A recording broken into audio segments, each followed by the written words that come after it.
श्वानराज, श्वानराज,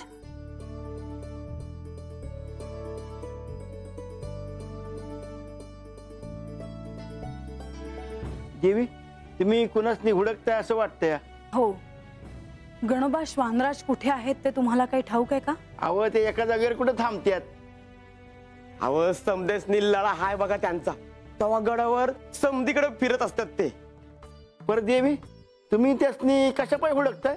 मी आज श्वानराजांसाठी स्वतः विशेष भोजन तयार केले आहे. मी स्वतः त्यांना ते भोजन देईन असा माझ्या मनात मानस होता. अव मग ते आमच्याकडे द्या की, आम्ही त्यासनी हुडकतो आणि देतो की जेवाया.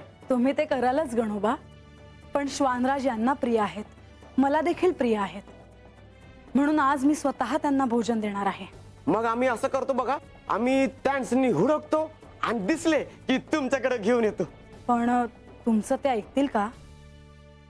तुम्ही तुमचे कार्य करा, मी शोधेन त्यांना.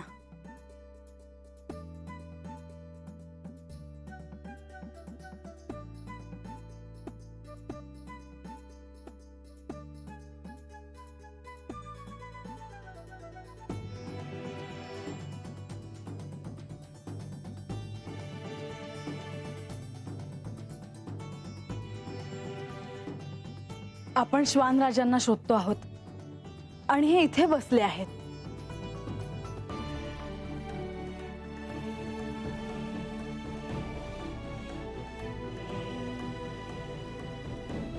श्वानराज, किती शोधायचं तुम्हाला?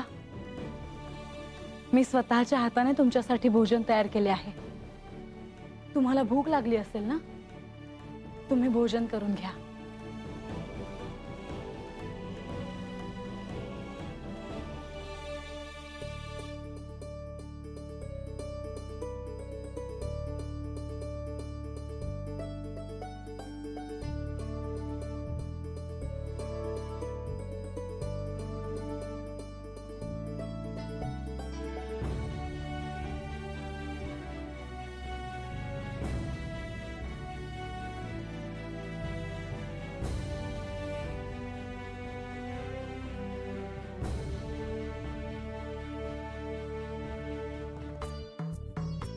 माझ्या हातचे भोजन आवडले? तुम्हाला भूक लागली तर मला शोधायला लावू नका, माझ्या समोर या, मी तुमच्या भोजनाची व्यवस्था करेन. आता विश्रांती घ्या, नाहीतर गडावर फिरून या. येते मी.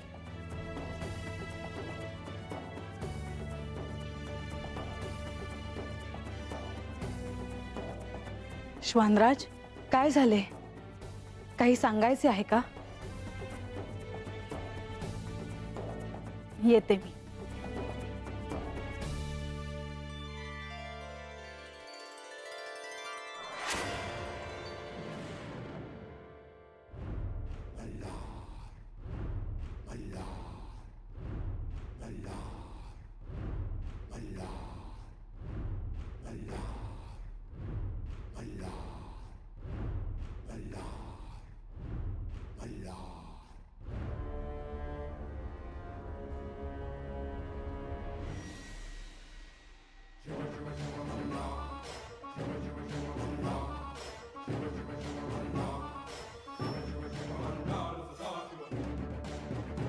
परंतु देवा, आपण कुठे चालला आहात ते नाही सांगितलं.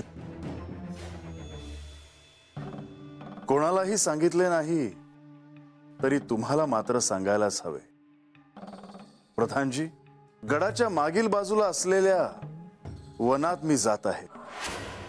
जेव्हा मला एकांत हवा असतो तेव्हा मी तिथेच जातो.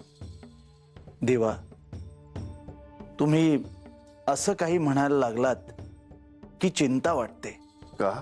तुम्ही एकांतात गेलात, गहन ध्यानात गेलात, किंवा तुमच्या वैराग्याच्या स्थायी स्वभावात गेलात की पुन्हा कधी याल ह्याची कल्पना नसते.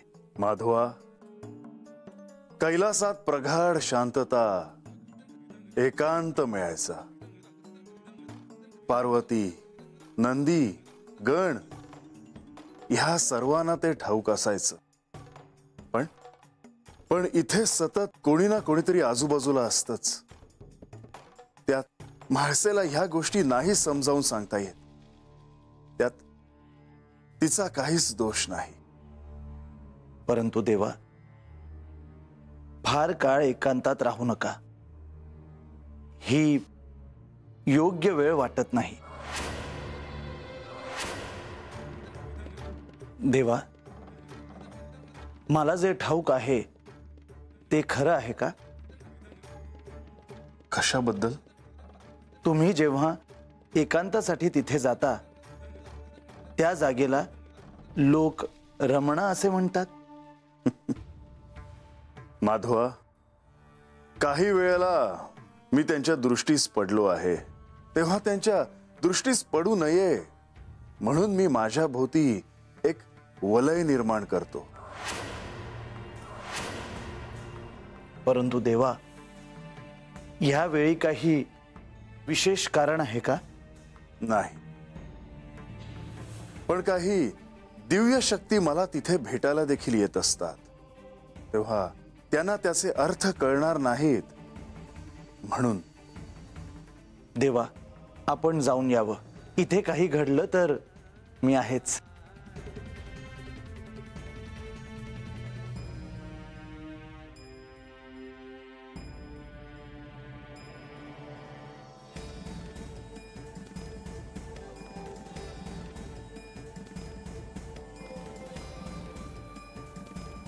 गणोबा, देवांसाठी त्यांचा अश्व तयार ठेवा. जशी आज्ञा. आणि श्वानराज कुठे आहे? देवीने त्यासनी स्वतः जेवण भरवलं. देवासनी कुठं जायचं आहे का? गणोबा, जाताना असं विचारू नये. चुकी झाली. मी आज समधी व्यवस्था करतो. ये तुझी.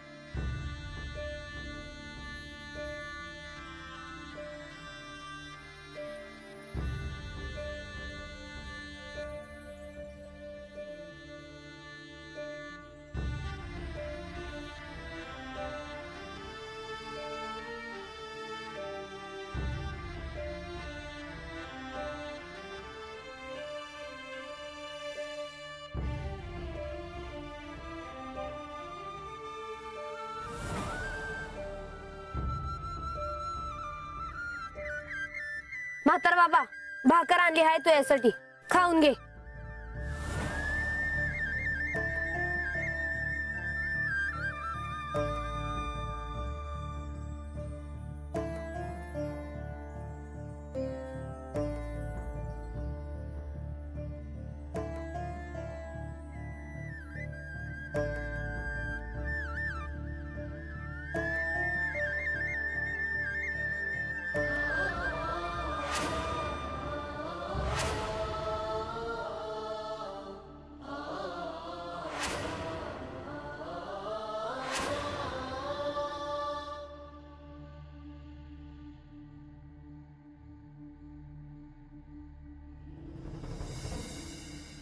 काय बघतायस असं देवीकडं?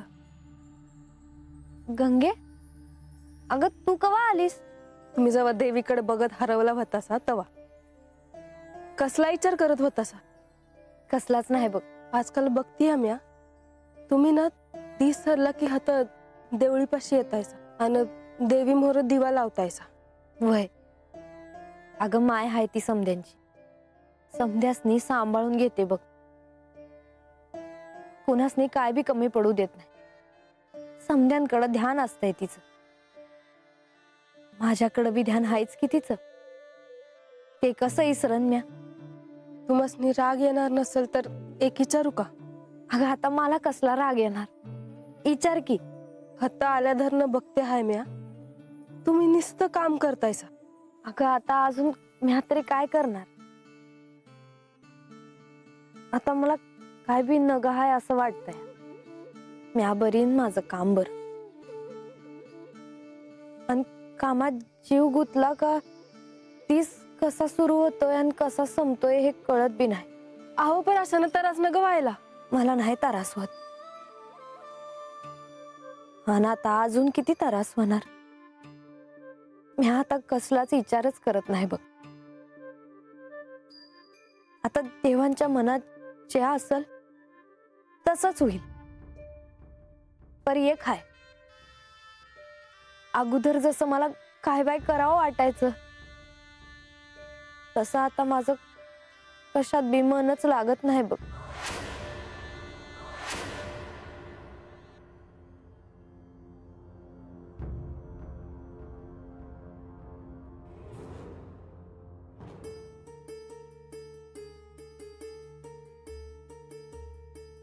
म्हाळसा, तुम्हाला वेळ आहे का? मला तुम्हाला काही सांगायचं आहे. कशाबद्दल? मी इतक्या गोष्टी ठरवल्या होत्या पण काहीच झाल्या नाही. मग त्यात अनुमती मागण्याची काय आवश्यकता आहे? पण त्या राज्यकारभार संदर्भात नाहीत, आपल्या संसाराविषयी आहेत. आणि तुम्ही माझ्यासोबत राहून त्या गोष्टी कराव्या असं मला वाटतं. आत्ताच बोललं पाहिजे का? मग कधी बोलणार? आता असं काय महत्वाचं काम आहे तुम्हाला? बरं, सांग. मी असं म्हणत होते की मला एक स्वतंत्र पाकगृह हवं आहे. पण गडावर तर एवढं मोठं पाकगृह आहे आणि त्यात सर्वांचं एकत्रित भोजन होतं. पण मला आपलं एक पाकगृह हवं आहे. मग ते छोटं असेल तरीही चालेल. बर, तू काम सुरू कर. तुला हवं तिथे बांधून घे. मला ती जागा तुम्हाला दाखवायची आहे. म्हाळसा, बरं, तुम्हाला यात रस नाही हे ठाऊक आहे मला. आणखीन काही? माझी एक इच्छा आहे की करे पठारावर आपण आपल्यासाठी एक छोटंसं निवासस्थान बांधावं. पण गडावर इतका मोठा राजवाडा आहे तर मग तिथे बांधण्याची काय आवश्यकता? तुम्ही प्रत्येक गोष्टीला नाही म्हणणार आहात का? तसं नाही म्हाळसा. राज्यकारभाराच्या निमित्ताने आणि भक्तांच्या येण्याने गडावर शांतता राहत नाही. आपल्या दोघांना शांत वेळ मिळावा म्हणून मी हे म्हणते आहे, जिथे केवळ तुम्ही आणि मी असेन. पंधरवड्यातील 2 दिवस मिळाले तरीही चालतील. म्हाळसा, मला याबाबत काहीच आक्षेप नाही. पण मी हा विचार करतो आहे की त्या निवासात आपल्याला राहता येईल की नाही. का नाही राहता येणार? म्हाळसा, तुला सत्य काय ते ह्याची प्रचिती आली. आत्मज्ञान प्राप्त झाले की कदाचित आपल्याला कैलासात जावं लागेल. मग ह्या निवासाची काय आवश्यकता? पण असं घडेल असं वाटतं तुम्हाला? ते कधी घडेल हे तुमच्यावर अवलंबून आहे. तुमच्यावर म्हणजे माझ्यावर आणि तिच्यावर? काहीही झालं तरी मी तुम्हाला मला सोडून जाऊ देणार नाही. आणि जोपर्यंत मी इथे आहे तोपर्यंत मी माझा संसार मांडणारच. आपण जगाचा संसार मांडायचा. ह्या छोट्या संसारात तू का रमतेस पार्वती? येते मी. सूर्योदयानंतर नवीन वास्तूसाठी भूमिपूजन करायचे आहे. तुम्ही कुठेही जाऊ नका.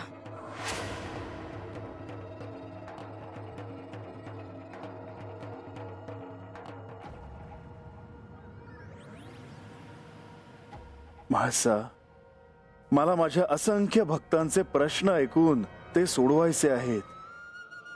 मला त्यासाठी एकांत हवा आहे.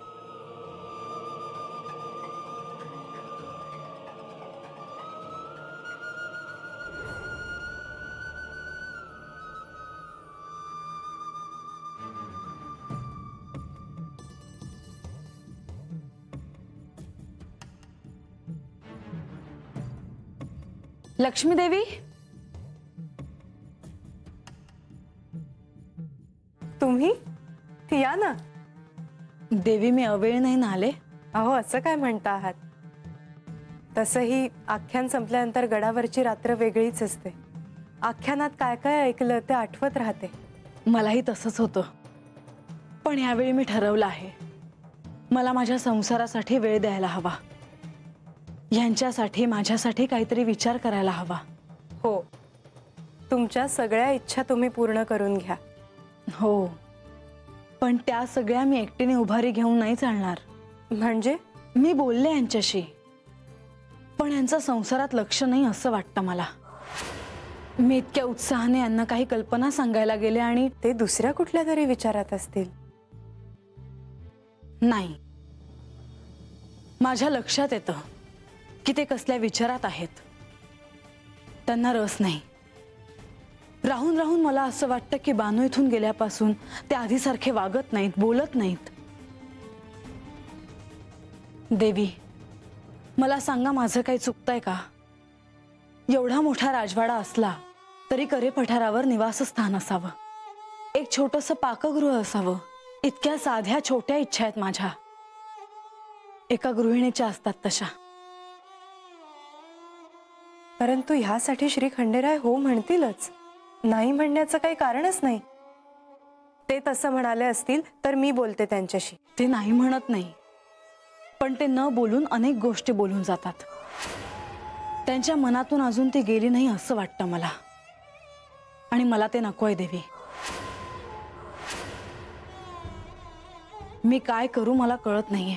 परंतु तुम्ही सांगितल्याप्रमाणे ते गडावरच आहेत ना. तुम्हाला न सांगता ते बानूकडे गेले नाहीत. हो, पण इथे असूनही मला आनंद वाटेल असं ते वागत नाही, बोलत नाहीत. मी एक सांगू का? ह्या सगळ्यावर काळ हा उत्तम उपाय आहे. तुम्ही धीर धरा. येते मी. किती वेळपासून मी इथे बोलत बसले आहे. अहो, तुम्ही कधीही या किंवा मला बोलवणं पाठवा.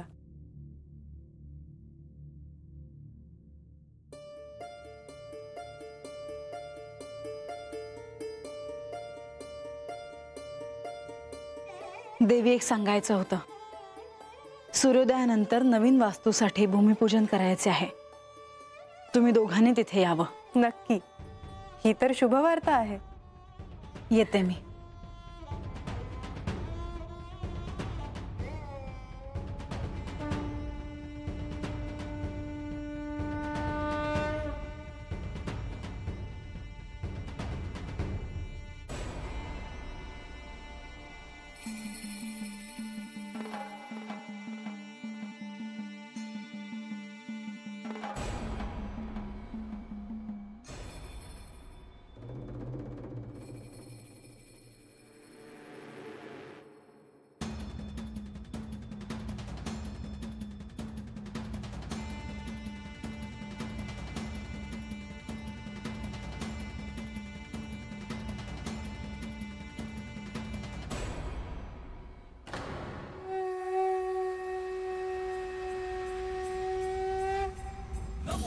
मातंड तो खंडधारी उभा जेजुरीला से सौख्यारी परिसूल शोभे तुझी थोर सत्ता नमो भैरवा शंकरा विश्वनाथा नमो चंड मातंड तो खंडधारी.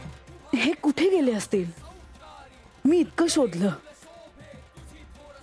संपूर्ण राजवाड्यात दिसले नाहीत. मला वाटलं इथे तरी असतील, पण इथे नाहीयेत.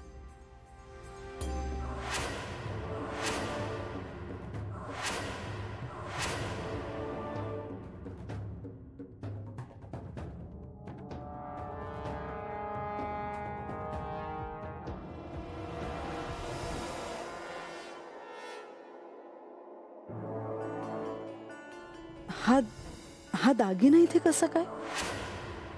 हा दागिना कोणाचा?